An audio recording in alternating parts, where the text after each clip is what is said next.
We are back at it because we are basketball addicts here on the trade deadline show for The Hangout. Kicking it with Dan Glavin, of course, Dave Zareb, Glenn Schiller. Let's talk. I threw a question out to you guys before we got on set. I wanted to know, after 3 o'clock, once the trade deadline passed, we all had ideas of, perfect situations, scenarios we wanted to see, guys that need to be moved or should be moved at least. So I'm going to throw it out to you guys, set the table.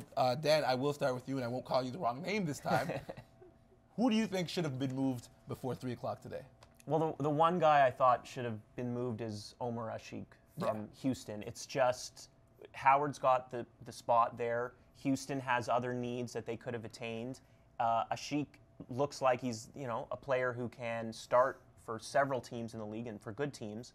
And not only that, but it was the distraction for them the whole season, which did not help them when the season started. So if there was one guy in the league I thought should have been moved, would have been moved, I thought it was him.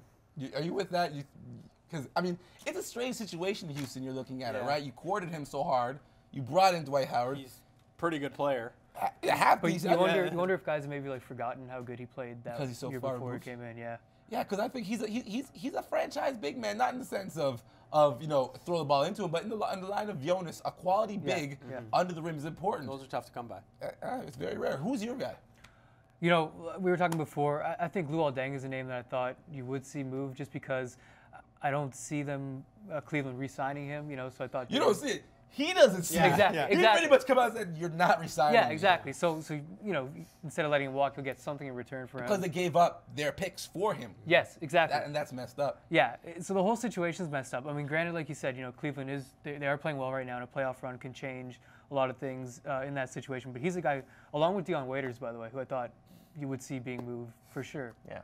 Who's your pick? For me, I thought the Celtics would maybe move try Rondo? to move Rondo, because coming into the preseason, we talk about the Sixers and how badly they wanted to tank. Well, I think Boston was the other team in that conversation they were making it clear they wanted to go for the #1 pick. And Rondo, how motivated is he now? He's won his ring. And that's, of course, with Garnett, Pierce, Allen. Well, those guys, they've all been shipped out. So now Rondo's sitting on this island alone.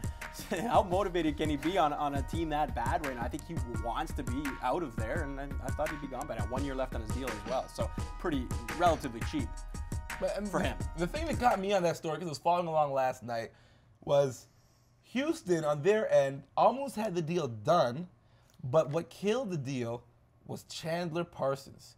Now, do you feel like Chandler Parsons is important enough for the team for them to give up on a chance to get Rajon Rondo, knowing that, we're seeing people tweet Rondo could take that team to the next level. That could be their big three. So, No. You think Chandler Parsons is important to Houston? Yes. They already have need a point guard.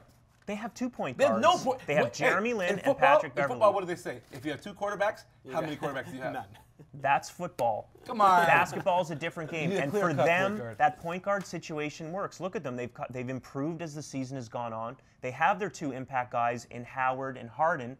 Parsons is a complementary player and a darn good one who hits 3-pointers, plays defense. I would not move him at all if I was Houston. I would throw him off He fits the in train. perfectly. I respectfully disagree, Dan. I'm Because throwing him off the train. I think it's still a point guards league when it comes down to it. And if you can get one of the best guys, Rajon Rondo, I think you have to do it. And there's a guy in the draft this year. If Houston didn't want to get rid of Parsons because of what he brought in terms of shooting, there's another big white guy who can shoot threes in the draft, and Doug McDermott. They're going to be in a position to take that guy on. So you can replace him like that, no problem. Exactly. You cannot replace a Rondo. Yeah. Here's my pick. The Timberwolves have to move Kevin Love. He's not staying. He's not staying. A guy who loves LA is going to stay in Minnesota. Really? And he's been asked about this for 3 seasons now? And here's, I got some information to throw out there. So, Peter Vesey went out and said that he had heard that, well, actually, he was told that Kevin Love wanted out, of course. Flip Saunders tweeted out, no. Kev does not told me that he wanted out.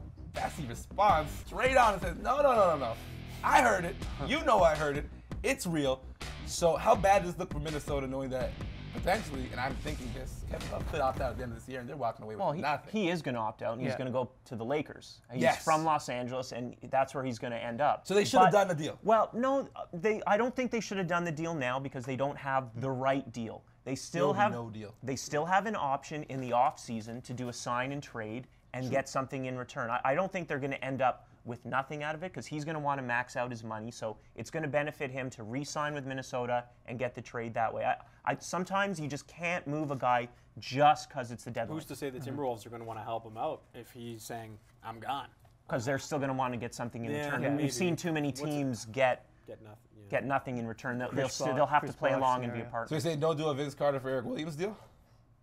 I wouldn't do a deal at the deadline for You somebody wouldn't pull of the that trigger debt. on that I deal? would not, no. All right, listen, there's still lots more to talk about. We got to talk about the unrestricted free agent list. We've got a list of those. We've got to talk about the restricted free agents. And we also have to talk about guys with the player options, because there's a lot of guys who could opt out of their current situation. So stay tuned. This is the Hangout Trade Deadline Edition.